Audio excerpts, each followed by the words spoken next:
Hello friends, this is the first time farmer over 50. Welcome to the homestead. Except we're not at the homestead today. We are at the Back to the Land Festival in Centerville, Tennessee. And I have a very special guest with me today. This is the one and only Billy Bond from Permapasture Farms. And Billy is the one and only permaculture pimp daddy, where pimp stands for Permaculture is my passion. Billy has agreed to spend a few minutes with us today. He was very gracious and signing his new book called Scrap Steading. So, Billy, can you tell us a little bit about what inspired you to write this book? Well, really a number of things. People have been asking me forever and a day to write a magnum opus, if you will, of all these different things I've acquired over the years. I didn't think I could do it all in one book that would make sense. Because we are in the middle of what Joel Salatin calls a homesteading tsunami, I thought it was important to reach out to those people that are just getting into this space and then wondering, where do I start? Where do I find materials?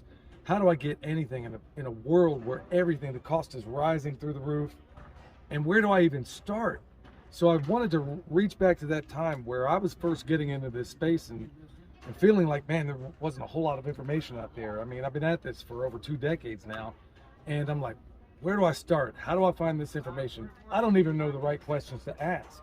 So in just a very snippet, easy read, because we live in a hurry in a hurry society, I wanted to team up with Matt, my co-author on this, because I knew he was very, very good with scrounging things in terms of structure. And I was very, very good with scrounging things in terms of feeding my animals and ourselves.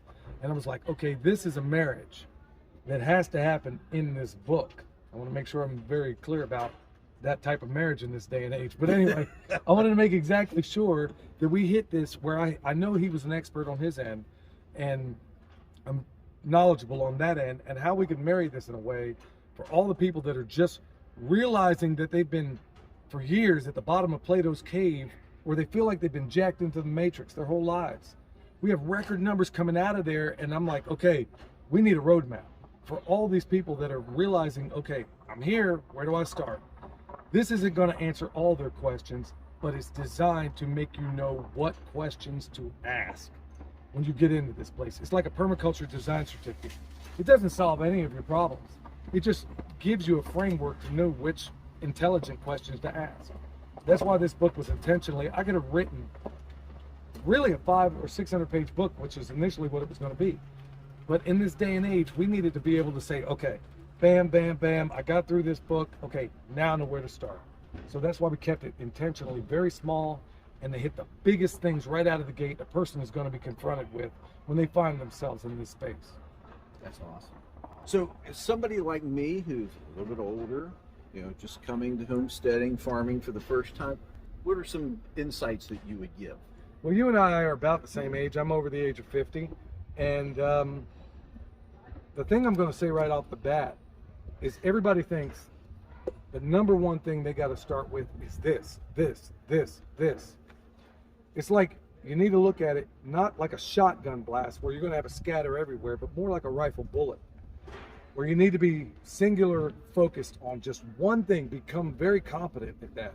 You don't need to become the subject matter expert on anything. You just need a level of competence.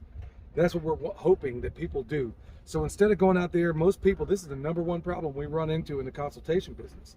They go out there, they get the chickens, they get the cows, they get the pigs, they get all these things, and they don't even know whether or not they have fence to house any of these animals. So you become so scattered that you're not doing anything efficiently, and then you find yourself in this position where you're like, doggone it, I can't do it. So here's what I suggest. Right off the bat, no matter where you are, whether you're in the city lot or 100 acres, take one thing that you love or you think you're going to love. So for me, that's trees.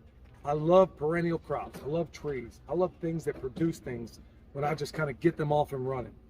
That's what I'm going to encourage to do. So even if a person lives in an apartment, you're saying, well, how do I farm? Well, I got news for you. The farm doesn't make the farm. It's the farmer that makes that farm. So if you're growing mushrooms in a closet, that's farming. If you're growing microgreens, which is very profitable, by the way, most people don't even look at it. If you're growing microgreens in a spare room in your house, you're farming. No matter what you're doing, no matter the scale, let's say you got 3 chickens out there, you're a farmer. We have this idealistic notion that a farmer has to be on a tractor out in the field. Well, that's what's destroyed the world we call, well, I was going to say the United States of amnesia, but it's that notion that has destroyed the world so far. We need to look at farming not as a mining operation, but as a regeneration operation. And the way to do that is start in the smallest place possible. So start maybe in that little zone 0 area in front of your house. Start in that place in your garage. Start in that place, whether it's growing rabbits, maybe that's all you have. Start in that place where you just got a few chickens. Once you feel like you don't have to be a master of it, just feel like you have a level of competency, then move to the next thing. Keep that and then move on to the next enterprise. That is the number one thing, no matter the age, because you're asking for anybody over 50 or anybody that's your age or mine, and you're getting into this, start with the smallest quotient imaginable and then build from there. Remember, this is not a war we win in miles, we win it in inches. So start with those little things, become competent, become conversational, and then later on you become fluent. That's awesome. Billy, thank you so much for your time. We really appreciate it. It's a joy, it's a pleasure. It's been a joy to get to know you and your wife, which, by the way, is holding the camera. Go check them out. You're going to be glad that you did, because they're hitting this thing. We got so many people in the YouTube world that are hitting this thing primarily from the age of the 20-something that's getting into this. Or maybe it's the person that's in their 30s. But there's so many people nearing retirement age, and they're like, oh, shoot, I'd love to get involved in this, but I feel like I'm too old. No, you're not. No, you're not. Just start with the little things and then build on it. Excellent. Thanks for watching. We really appreciate it. Please hit like and subscribe on your way out.